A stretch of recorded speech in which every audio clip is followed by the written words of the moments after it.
When you think of railways in Europe, the first places that probably come to mind are Germany with their ICE trains, Renfe in Spain, or even SBB in Switzerland with their train routes that feature amazing views. But did you know that the Czech Republic, a much less known country in Central Europe, besides Iberia of course, has the densest rail network in Europe? How does a country of just 10 million people have a railway network that is denser than that of Germany and other larger Western European countries? This is Czech Railways Explained.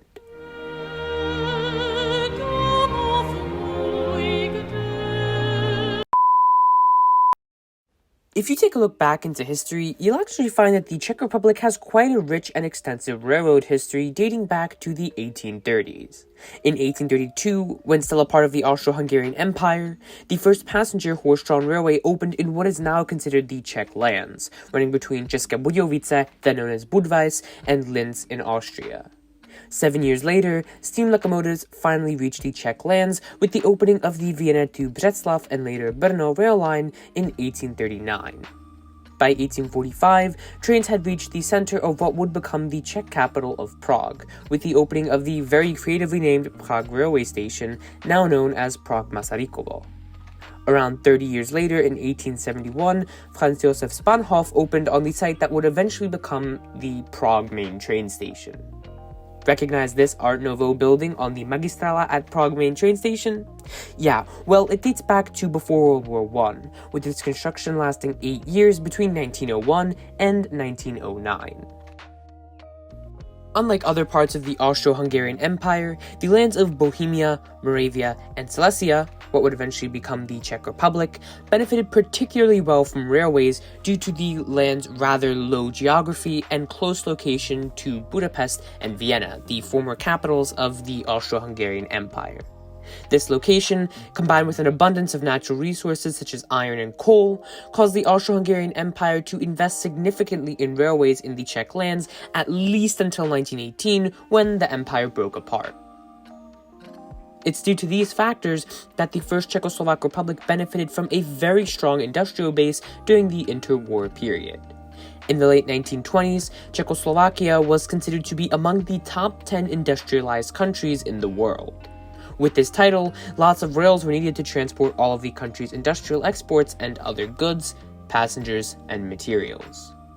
In 1918, the national rail operator of the Czech and Slovak lands, Československé statné dráhy, was founded.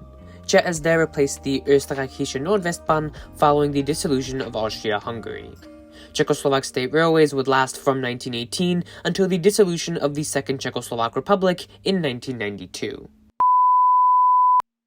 Following World War II and the re-establishment of the Czechoslovak state, Československé statné dráhy was re-established and later nationalized under communism in the early 1950s. Under communism, the infrastructure of the Czech and Slovak railways actually significantly improved. Starting in the early 1960s, most major train lines in Czechoslovakia began to be electrified, and by the early 1970s, almost all steam trains had been taken off railways in Czechoslovakia, with diesel and electric locomotives and multiple units replacing them. By 1975, almost all major rail lines were electrified across Czechoslovakia under a 3 kV system from as far as Košice to Cheb by the East German border, with the last steam train running passenger service in Czechoslovakia in 1981. Anyway, during communism's latter years, iconic Czech companies such as Vagonná Studenka and ČKD developed quite a few trains that will become workhorses, essential pillars, if you will, of the Czechoslovak and later Czech rail networks. Icons such as the Class 860, M131, and M240 were all developed during communism. Now, while most of these older train units have been retired, there's still one class of train that exists and runs in the hundreds to this day across Central Europe. That is the CD Class 810. This train is more than beautiful. It single-handedly saved rural and underperforming rail lines in Czechoslovakia. What made these trains so great, you might ask? Well, the fact that they could be produced en masse and for dirt cheap. See, the CD Class 810 is pretty much a bus placed onto the rails, a rail bus if you will. The transmission and engine comprising the drive shaft of most 810 units were originally taken by Vagona Studenka off the shelf from Karoša SM11 buses that were already existed in Czechoslovakia in the 1970s. This meant that Vagona Studenka could save money on the development and manufacturing of the 810s by using off-the-shelf products, and Czech Railways in turn could also save money on maintenance for the same reason. On top of this, the fact that each 810 didn't need to be turned around like a conventional train due to having two driver's cabins meant that Czech Railways could also save time with each turnaround, allowing for more frequent service on smaller train lines. The fact that each 810 could also transport a considerable amount of people, around 55 at most, while being able to stop at pretty much any village train station meant that the train was an instant hit from its introduction in 1975. Since then, 687 Class 810s have been built, with the majority of them going to Czech Railways and later ZSSR or Slovak Railways. A few dozen even ended up in Hungary operating as Bizimots. Like, these trains were so goddamn popular that they're even used by Správa železnic in the Czech Republic for track and overhead electrical wire maintenance. Anyway, to this day, the CD Class 810 and its variants remain absolutely everywhere in the Czech Republic and Slovakia. Hell, these trains proved to be so good that České dráhy refurbished and revamped over 200 of them into the Class 814 Regionova. When combined, the CD Class 810 and its successors run on over 30 rail lines every single day in the Czech Republic alone. Okay, back to the history of Czech railways. So, after the fall of communism in Czechoslovakia, a sort of stagnation period of around 15 years came and went for Czech railways. During this time, České dráhy suffered from deteriorating tracks and rail infrastructure and declining ridership due to old trains, among many other issues. This stagnation period lasted from around the early 1990s to the late 2000s, when České dráhy was split into České dráhy and Správa železní dopravy cesty, or SŽDC, which would eventually become Správa železnic. For reference, Správa železnic is the main organization overseeing the maintenance and construction of all train-related infrastructure in Czechia.